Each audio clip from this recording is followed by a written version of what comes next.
Welcome to the REI Diamond Interview, your source for real estate investment jewels of wisdom with Dan Breslin.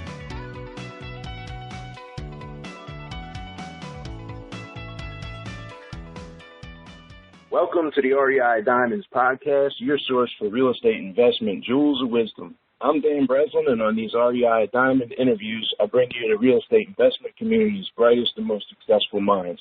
Today I'm here with a special guest, Justin Lee Turner. He and I had met over the settlement table originally, and we've done a few deals and even worked together for a period of time. Justin is a professional angel and real estate investor. He started his career in physics.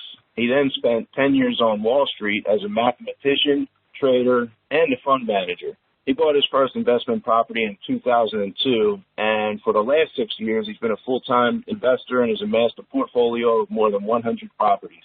His real estate investments have gradually progressed from single-family houses to large multifamily and mixed-use buildings, and Justin also serves on the board of directors for HAPCO, the Philadelphia Housing and Apartment Owners Organization. It's a real estate investor organization in Philadelphia here. He serves on the board of the Entrepreneurship Advisory Board of the University of Virginia Engineering School.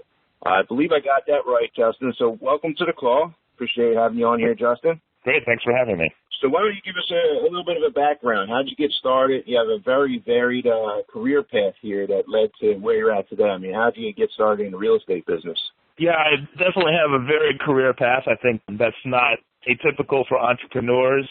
I went through engineering school and had to spend a few years figuring out that I'm not well suited to working for a boss. So I started out my career in physics and then got a degree in engineering, went and worked as an engineer doing cryptography work, defense contracting for a couple of years. And while I was doing that, I don't know if you guys are familiar with government jobs and defense contracting jobs, but they are pretty boring and low-key. So I started teaching myself how to day trade while I was doing that. This was in the middle of the dot-com boom. And made some money there during the boom and also shorting during the crash.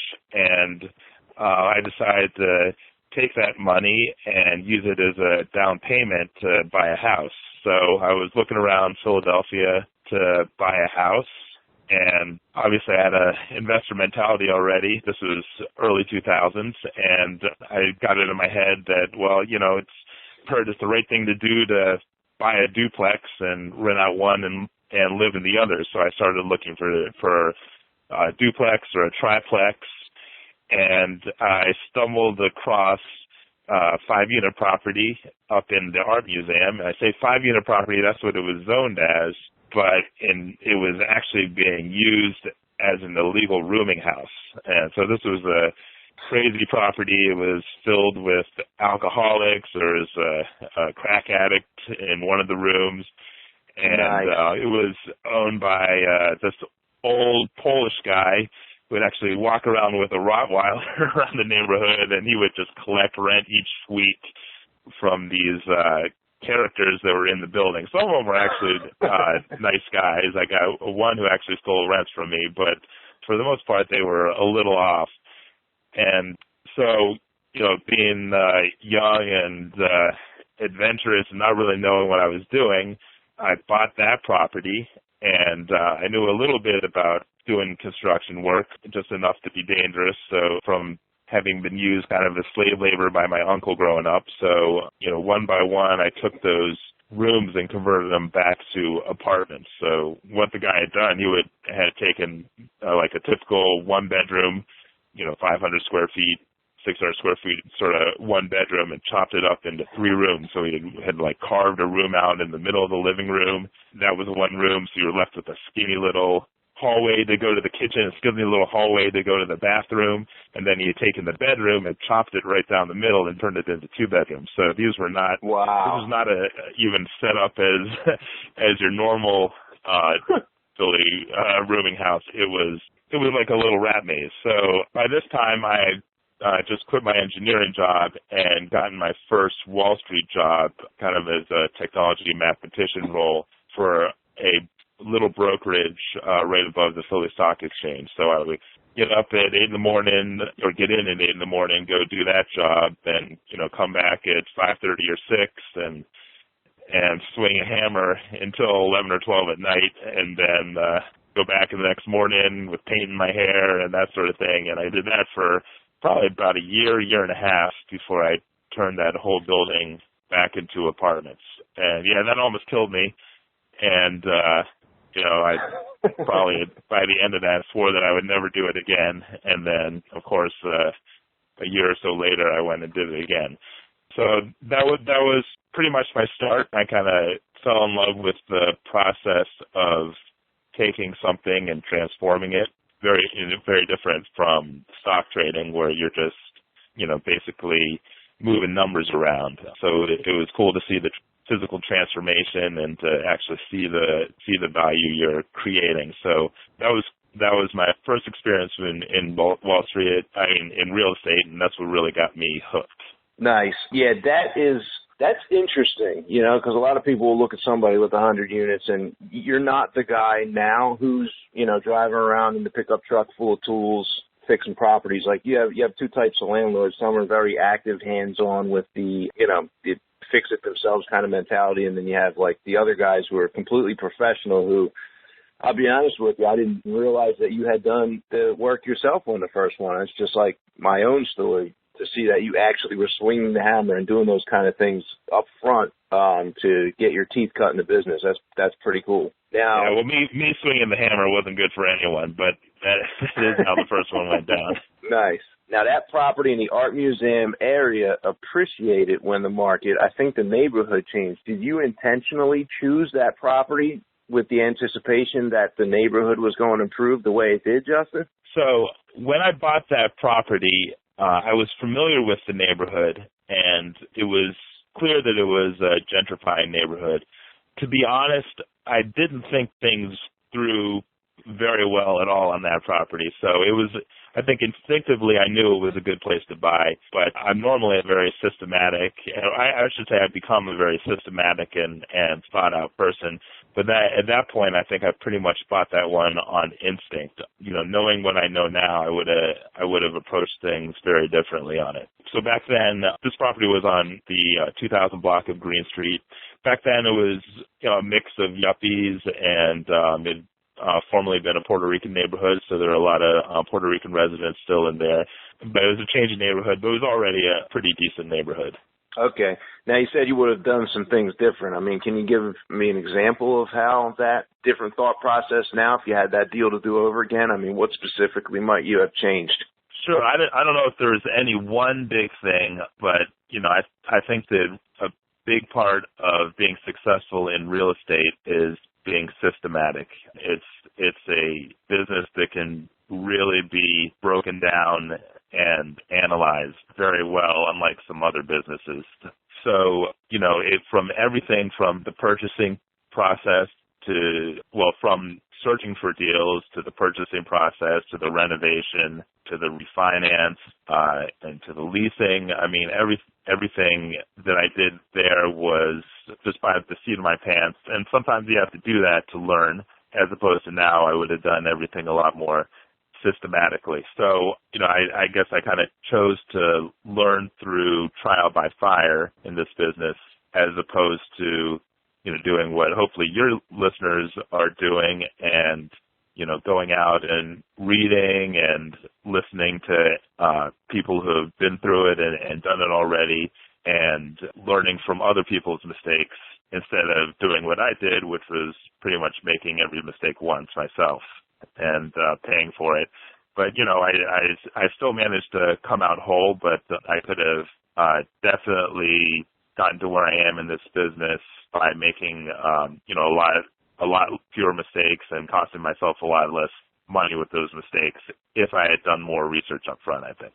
Got it. So a little later in the interview, we'll get to the transition to, the larger apartment house and multi-million-dollar real estate projects.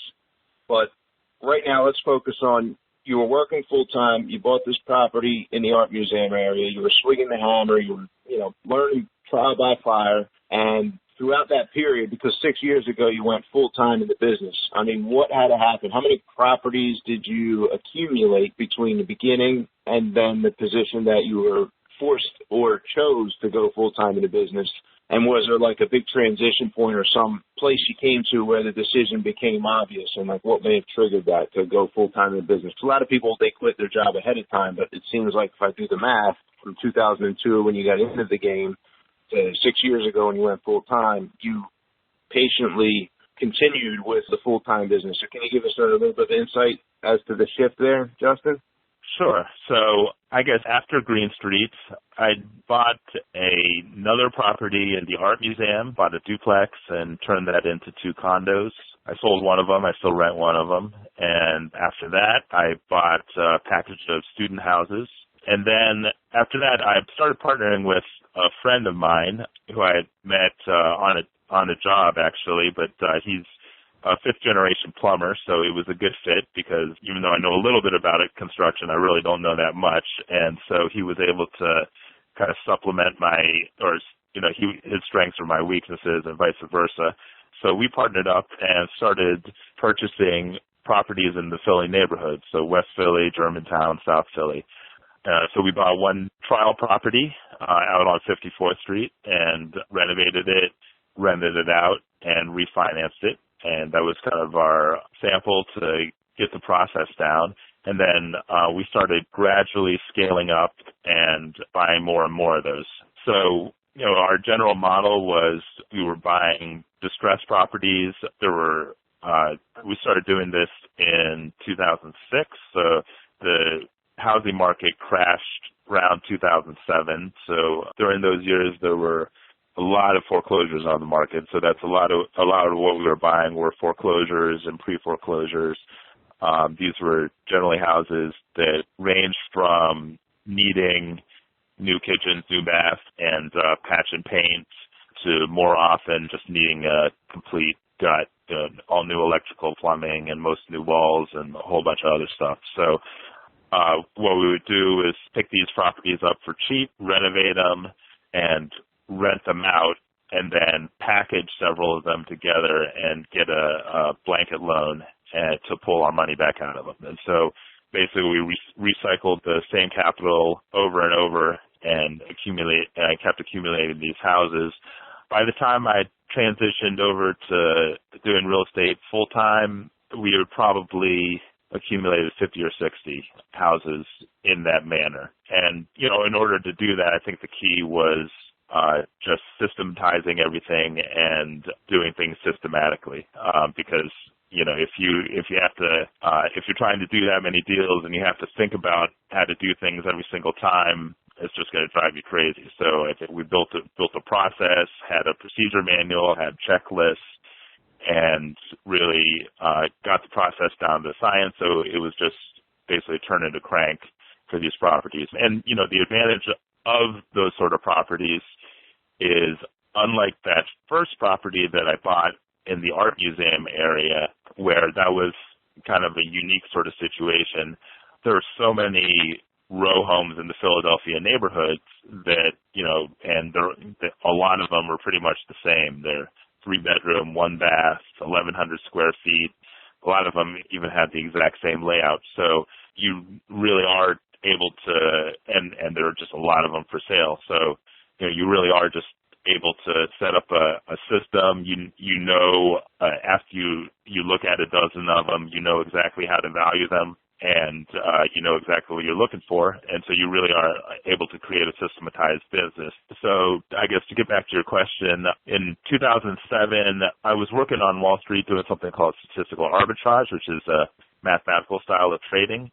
It's hard to describe, but there was a stock market crash that wasn't actually an overall stock market crash. It was just that particular style of trading crashed, and you wouldn't have realized it unless you were in the middle of that business. So the company, investment bank I was working for, closed up all of its funds at once, including ours. And so I had a choice of either continuing on in the Wall Street path, and I actually went and interviewed with a couple big investment banks and a local hedge fund or taking a shot at just switching over to investing full time. And so, I kind of weighed both options for a little while, and for me it was really mainly about lifestyle, I think. So I am, I guess, a person I like to wake up whenever I wake up, and I run a pretty late shift. I like to wake up late, work late, and that doesn't mesh well with Wall Street. You got to be in by 8. And also, I like to be my own boss and, have my success and failure due to things that I do, right or wrong, as opposed to, being directed to do things that you know are wrong, by a boss who's more of a manager than someone who knows the business, which is what I ran into in both engineering and on Wall Street. So even though the money on Wall Street was very good, I decided to, take the jump and do this full time. And, I've enjoyed it. There's been a lot of pros and cons to it. When you walk away from having a steady paycheck, you have to manage your risk a lot differently, because, I guess one of the big things is when you're a full-time investor, the money that you have, you make money by making money on the money that you have at the bank. So not only can you not run out of money, you can't even get low on money, because if you're, if you lose half of the money that you have, then that's you're decreasing your future earnings by half, because it's that much less money for you to earn a return on. So, and there's a lot of things like that make it more difficult to be on your own. You can't just focus on return anymore. I would say focusing on risk is probably more important than focusing on return. But I think that for me, the pros of really glad I made that transition. I'm wondering, I'm sure our listeners are wondering, do you still invest, or did you ever? Well, obviously you did, but do you still invest in stocks, bonds, Wall Street securities at all? Sure. Okay, so I know this isn't a stock talk, but I'll give you a real quick summary of what I did on Wall Street. So the answer is no. I don't invest in stocks on my own, and while I was working on Wall Street, I was prohibited from investing in my own account. And the quick and dirty reason for that is if you're trading large amounts of stock for the company, then there are ways that you could make easy money, unethical way. For instance, if you know you're going to be buying 50,000 shares of a particular stock in a given day, then if I went and bought shares the previous at the close of the day the previous day, and then the company went and bought them the next day, and then I sold them the following day, on average I would make a lot of money, because the company buying those shares is going to have market impact and push the stock price up. And there are a lot more subtle ways to make money yourself if you know what market action is going to be. So because of that, most investment banks will bar people from making their own trades. So, in those 10 years when I was on Wall Street, I stopped day trading, didn't trade for myself. And after I stopped, I also didn't pick up trading. And the reason is the type of trading I did, statistical arbitrage, is a very short-term style of trading. So I would buy and short in equal quantities. So I wasn't just betting on stocks going up. I was betting on some stocks going up, some going down. And my average holding period, I'd say most of my trades were intraday, so I didn't hold overnight. And my average holding period was definitely less than 2 days. So, and I was trading hundreds of stocks a day. That style of trading, you're just trying to make money on maybe 55% of your trades, but you're making so many trades that even though only winning 11 out of 20 sounds very risky, if you're making, tens of thousands or hundreds of thousands of bets throughout a year, that all averages out. And so it actually ends up being extremely low-risk style of trading. It's much, much less risky than investing in a 401k. And that's really my style of investing, is low risk. So I don't particularly believe in the buy and hold mentality that's preached to all of Americans by investment banks and by Wall Street, by the Vanguards of the world.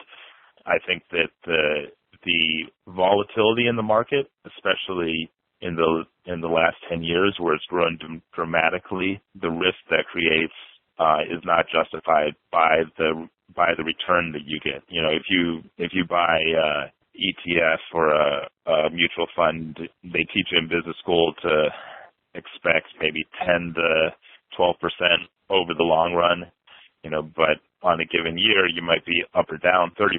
And in my mind, for a passive investor, that might be okay. For someone who's a doctor or a lawyer who does not have any time to put into investing and just has to pick an asset class to invest in and knows that they're going to sit their money for 20 years, then that's okay. But for someone who's active investing, putting a lot of time into it, I think that you can find a lot better risk-reward avenues, and on Wall Street we call it Sharpe ratio, but a lot better bang for your buck in terms of risk-reward. I think that real estate is one of those. So I guess to that point, along the lines of how I was trying to win on 55% of trades, but just making an enormous number of trades, and that's how I reduce the risk. In real estate, it's really the opposite. You're just making a handful of bets throughout the year in general. I mean, at our peak, we were probably buying 3 properties a month, but that was a little crazy. I'm never going to do that again. And so, you know, for most people, and this is big guys and small guys, this is guys who are just small, starting out, and guys who are, say, working for a $100 million fund, you're generally only buying a handful of properties per year. Obviously, for that $100 million fund, they're buying a huge apartment building or a huge industrial complex. And for guys starting out, they may be buying a handful of row homes each year. But either way, you're just making, you know, a handful of bets each year.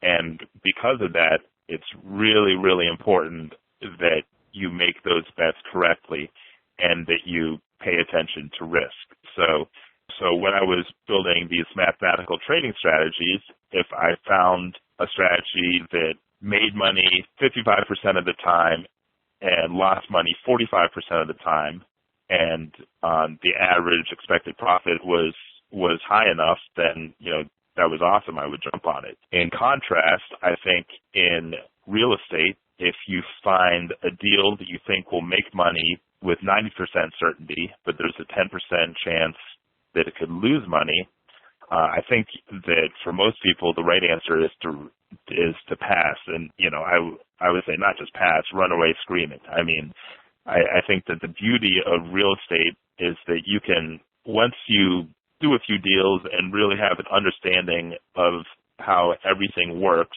you really can make money 100% of the time on your deals, unless you're in a market like Vegas or Florida where you can get a drop of 30 or 40% in market value, you know, citywide in a year.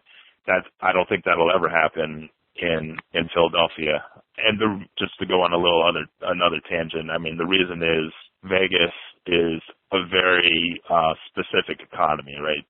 You know, it's the whole what happens in Vegas stays in Vegas party economy. So when people have a lot of money, they all go to Vegas and they spend a lot of money. When people don't have a lot of money, then when the economy gets hurt, then Vegas gets hurt really badly. You know, same thing with Florida. Philadelphia is what they call a diversified economy. And you could also call it defensive in that its two big industries are eds and meds, or education and pharmaceuticals. Both of those are things that are relatively economy proof. In this case of pharmaceuticals, you know, even when the economy is bad, people are still going to have to take their medicines. And in terms of education, when the economy gets bad, a lot of people can't get jobs and they go back to school. So both of those are traditionally defensive. When I say defensive, that means that's kind of financial terminology for industries that do well or at least tread water when the economy is going bad, as opposed to the vast majority of industries such as technology that take a big hit when the economy does bad. So, you know, that's why you saw Philadelphia not do nearly as bad as New York or some other places during the the last housing crash and during the last recession. And it also doesn't blow up as much in the good times as well. So, but I think that's a good thing. I'd rather have the smaller swings, especially for real estate, which I think is, a business for the risk adverse, at least in terms of the cash flow rental business. Obviously, if you're building condos or doing speculative high rises, it's a very different sort of business. But I think that for rental properties, especially small-scale rental properties, it really is a defensive, safe, long-term sort of investment. So I think Philadelphia, in that sense, is a great place for it. This is brilliant, Justin. I got like 2 pages, 3 pages of notes going here already. What a great conversation here. Now, you're risk averse. You want to make money 100% of the time, and you said that you're no longer buying 2-3 these deals. I happen to know kind of some of the business that you're in, and you're really not buying the lower-priced single-family houses now. So you came to a transition in the business, maybe, a year or two back, and you started to see that you must see less risk and higher reward. I mean, let's talk about the transition you made into these larger deals. Sure. So in the last few years, I've kind of gone back to the sort of deal where I started it in, and been buying center city apartment buildings and fixing them up. And so in order to do that, I actually brought on a third partner who is born and raised in Rittenhouse Square, and he is someone who's a lot more acquisitions and marketing oriented. I'm a numbers guy. I'm pretty low key. I'm not Mr. Personality. And this is a guy who gets out and meets all kinds of people and talks with all the neighbors and really is good at getting people hyped up and finding deals. And so because of that, he's been able to help us find quite a few good deals in the more prime areas. So I've made the transition to buying fewer properties and buying more of them. So these have mainly been deals in the $1 million to $10 million range. So I think that the big difference with deals like that is they are no longer cookie cutter deals like the deals in the neighborhoods are, where one row home is pretty much the same as another. It just differs in the particular value of the block and the amount of money that you have to put into it. So in terms of Center City brownstones, each one is pretty unique. A lot of them have historical details that it makes sense to try to preserve. A lot of them have some interesting hair on them in terms of zoning that you have to straighten out. I've also been doing some mixed-use deals where there's a restaurant or a storefront on the first floor, and those are pretty challenging in Center City because it's all about maximizing your rent, and there's a huge range in what you can get when you market it correctly and you don't. So for these deals, I think the switch is that we were probably spending, I don't know, maybe 15-20% of our time on finding properties before. It was still a lot of time. I kept track of every property we saw in the neighborhoods, and we probably looked at 2,000 of them over the course of the 5 years or 6 years that we were doing that. But now I would say that we spend probably closer to 30% of our time on acquisitions, and we're buying much, much fewer deals. So, there's a lot more time invested to find a lot fewer deals, but they are larger deals, and there are obviously big advantages to that. One of the biggest being management, and also deals in prime areas and larger deals are going to, in general, appreciate at faster rates. They're going to have better cap rates, meaning that they will sell for a higher multiple of the rent, and the reason for that is that your maintenance will be lower as a percentage of your rents, and that's due to the fact that you have higher rents, and also you have more units under one roof, less driving time to your maintenance people, and just one roof per building as opposed to one roof per unit, one basement that can leak per building as opposed to one basement per unit, and so forth. And and also the higher class of tenant you get, the easier they are to manage to a certain point. Actually, one thing that I figured out is that I would say that low-income tenants are pretty difficult to manage in terms of the damage they do to places and the amount of repair calls they make and so forth than your center city renters that are renting an apartment for $1,000, say, are actually really easy to manage. They fix a lot of things themselves. They hardly ever call in. And then once you start renting to those really high-end center city tenants, which are let's say, closer to $1,800 for a one bedroom, then actually it pivots again and they start being an enormous pain in the butt because they have the expectation that, they're going to be living in a palace, and I think they grew up being taken care of, and living off of daddy's money and so forth. So actually it switches again, and I think they're more like the low income tenants in terms of how demanding they are, and a lot of them can actually be slobs. So that was a little nugget that I didn't figure out until the last couple of years. And I guess that's one thing about this business is that you always keep learning. No matter how long you go, the business is always changing, and there's just such a wide swath of things to know that you can never really know everything. That said, are you looking to stay in the, want to call it maybe the middle income? Are you looking to avoid those high maintenance tenants, or is it worth it with the additional, faster appreciation and other benefits to be in that higher end luxury market, the $1,800 a month tenants?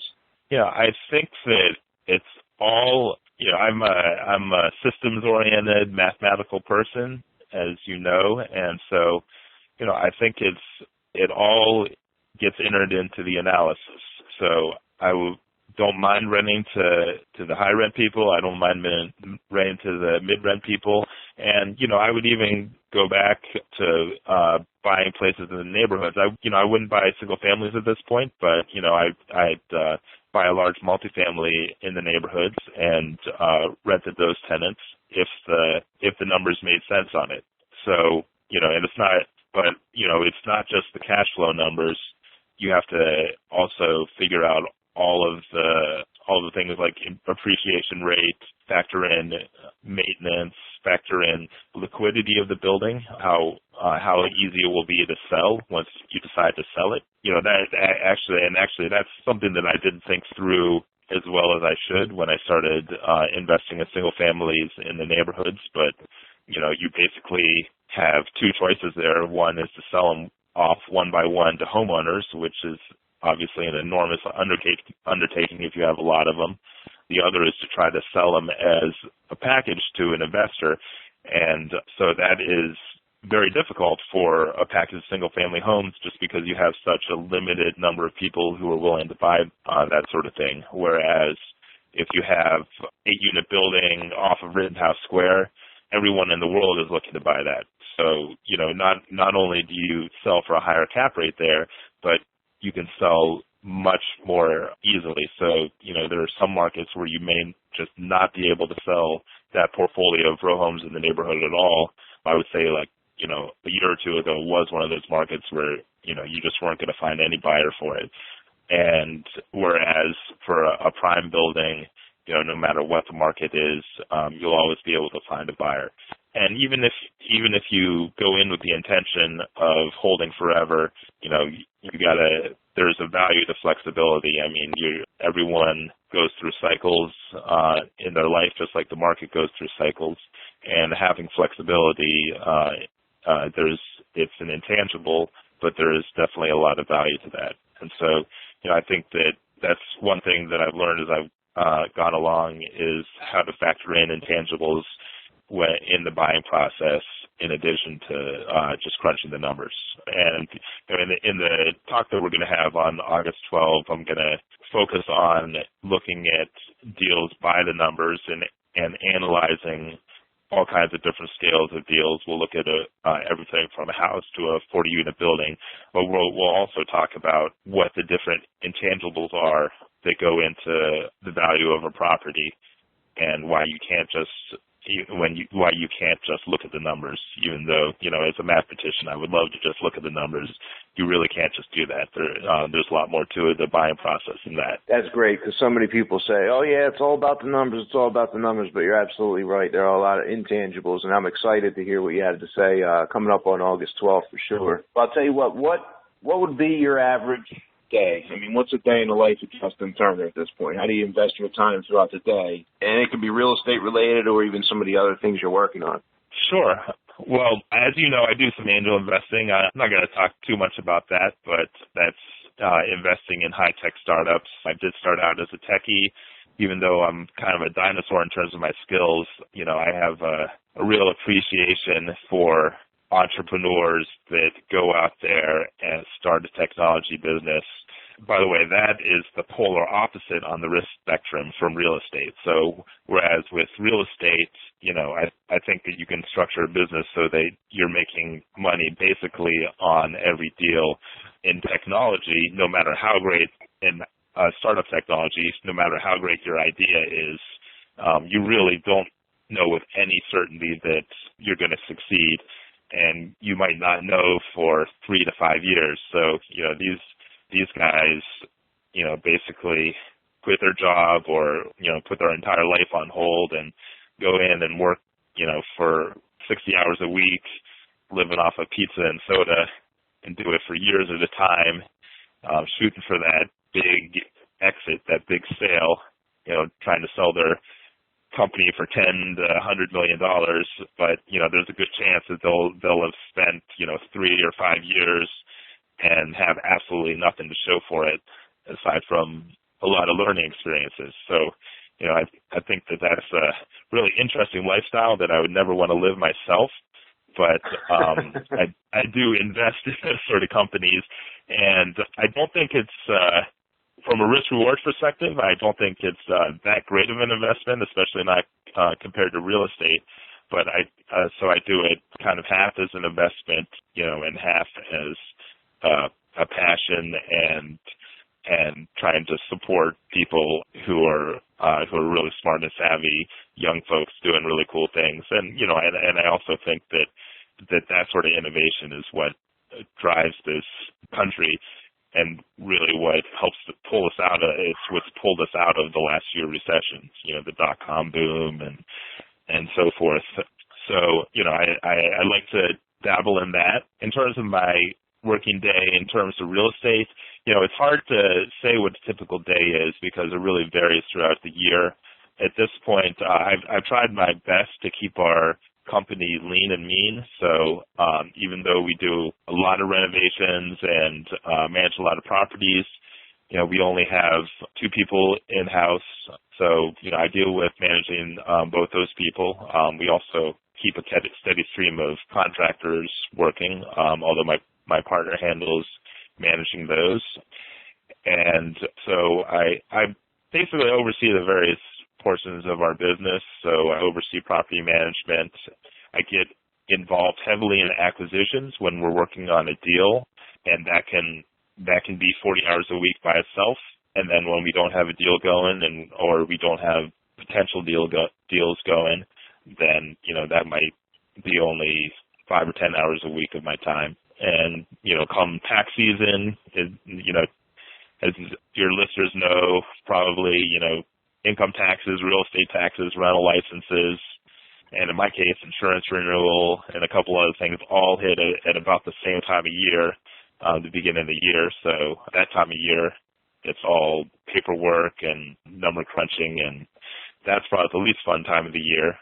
So, I would say that like a lot of small businesses, my time is very fluid. I wear a lot of hats, and everyone in our business wears a lot of hats. And it's all about, what needs to be done that day and what hat you need to put on. Yeah, I agree. Well said. Hey, Justin, did you have any books either recently that you read, listened to on Audible, or, maybe monumental shifts in your business as a result of what you read that you could recommend for our listeners here? Sure. I'm actually not a big reader of books. I do read quite a bit, but I mainly read articles, and I try to grab the one or two little insights out of articles as opposed to reading an entire book. I would say the one book that I really enjoyed reading, I read it a long time ago, was the E-Myth Revisited by Michael Gerber, and that book is about it's talking about how it's very different being a technician. I think the example that he uses throughout the book is someone who's a baker, a lady who really loves baking, and how different it is from being a technician and an entrepreneur. So she shifts from baking cakes for herself and her friends to trying to run a business baking cakes, and she quickly realizes that being a good baker is not good enough, and you also have to be a good entrepreneur and a good manager, because everyone needs help once they get to a certain scale, and oftentimes those latter two are a lot more than being a good technician. And, I think that's very true of real estate, especially as you start to scale up.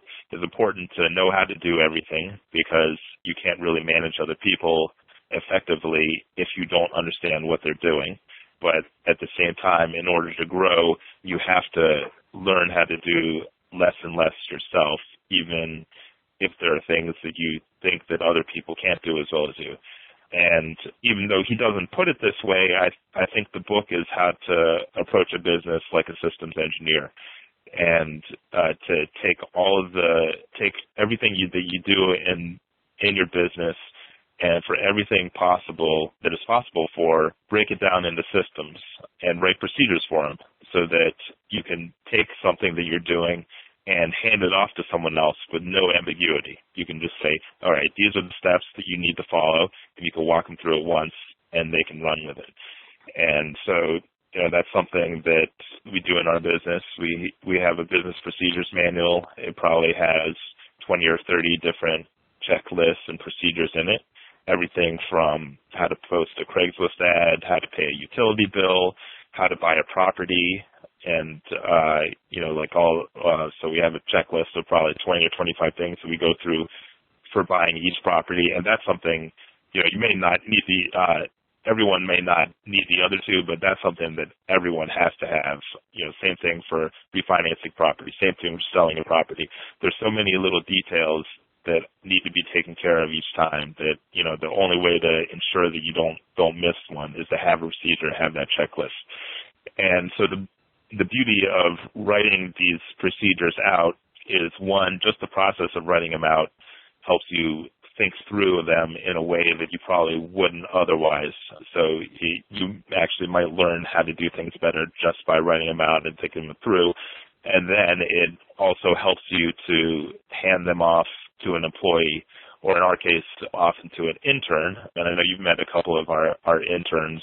So, we get interns that, honestly, we could probably get free interns.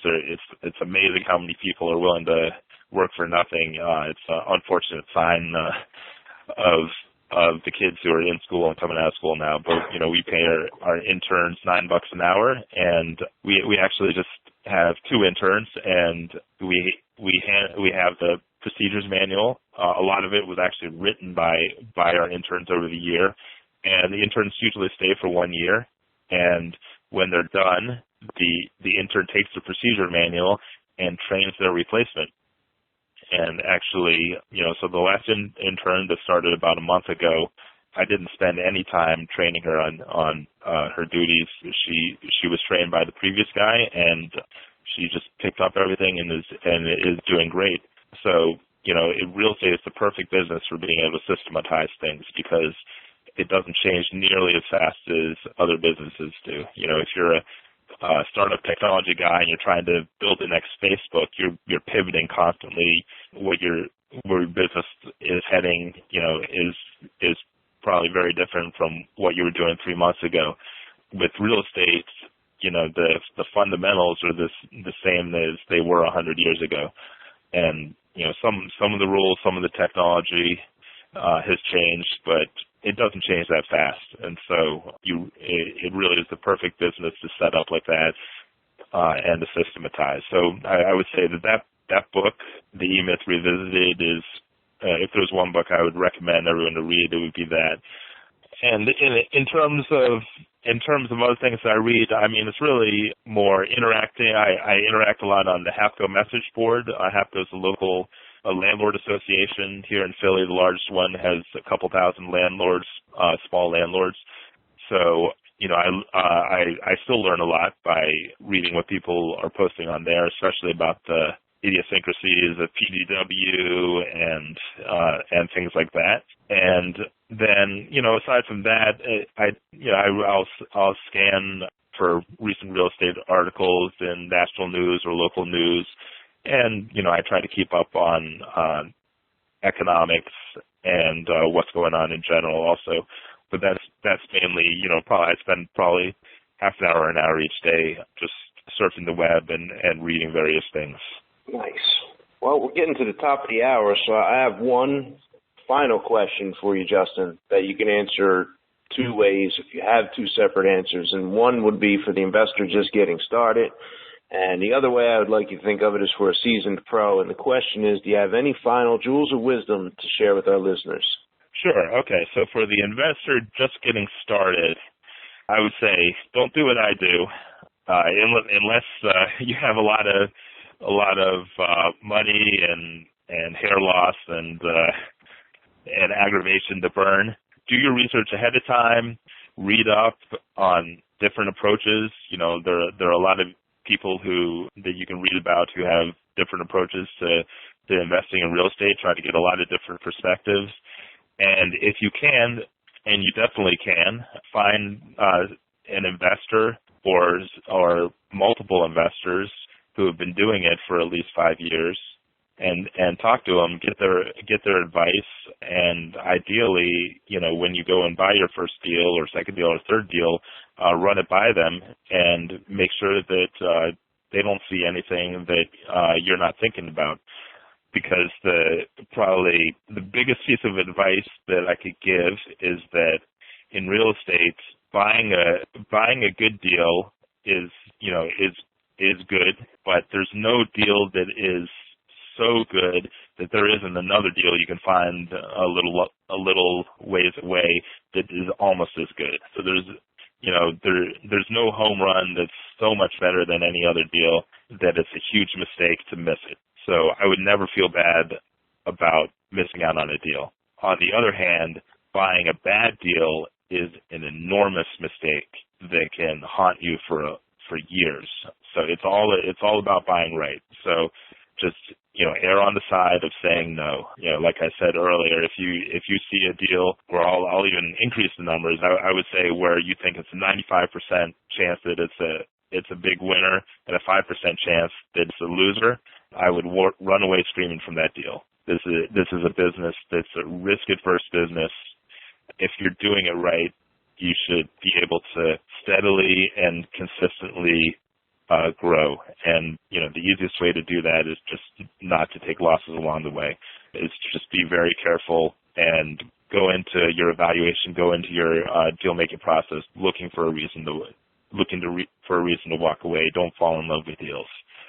There's always another good deal around the corner. In terms of seasoned investors, I guess that those guys are probably on this call because they're interested in figuring out how to get into deals that are larger than they are in currently.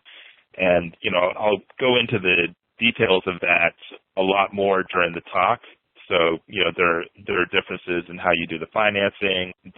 If you're not working with investors currently, you may need to work with investors to scale up to bigger deals. And so we'll go through that. But, in order to prepare to do those things, if you're not already, I think the biggest thing is to just systematize your business to the biggest extent possible. Because in order to grow, you have to be able to worry about as little things as possible. So you just have to automate your business as much as possible. And that's what will allow you to free up your mental energy and your time to focus on new things, learning new things, new markets, new property types, and not have to worry about the nitty-gritty of the day-to-day. Nice. You mentioned the talk coming up on August 12th, and that's going to be to support the charity. You want to kind of give a little plug for the event? Yeah, absolutely. I really hope that as many of you guys can come out as possible. You know, even if you don't want to hear me talk anymore, you're tired of hearing me talk, this is a really good, really important charity.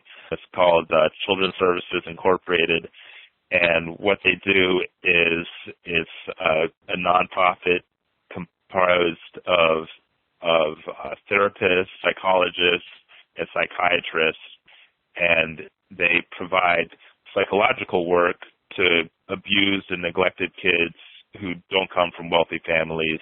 You know, a lot of them are orphans or come from single-parent families in the Philadelphia neighborhoods. And so they really do amazing work with the type of kids who normally wouldn't be able to get psychological help, psychological treatment, you know, and these are the kids who probably need it the most. These folks at this organization are really cool people. They work for next to nothing, even though they're in a profession where they could make a lot of money. And they're really doing amazing work, but because of the nature of their business, you know, they don't have clients that can pay a lot, so they rely on, you know, the money that they get from the government, which has been decreasing, and from just generous help from folks like you guys.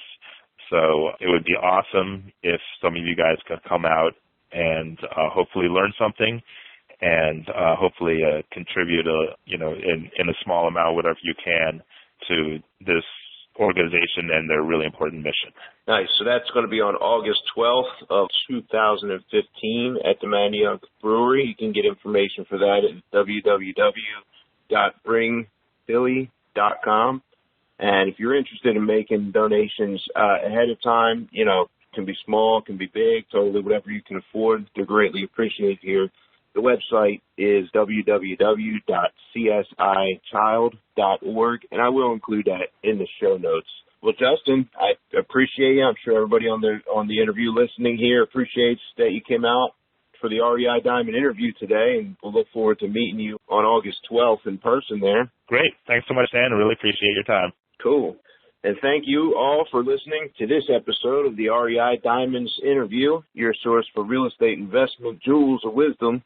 You can sign up to receive an email update of new weekly interviews at www.reidiamonds.com. As a bonus for signing up, I'll send you my free report on Wholesale entitled Wholesale Houses 101, 9 Steps to Buy and Sell a House with No Money. That website again is www.reidiamonds.com. Until next time, this is Dan Breslin signing off.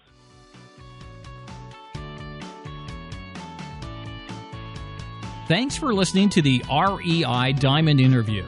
To receive the REI Diamonds newsletter and interview monthly, sign up now at www.reidiamonds.com.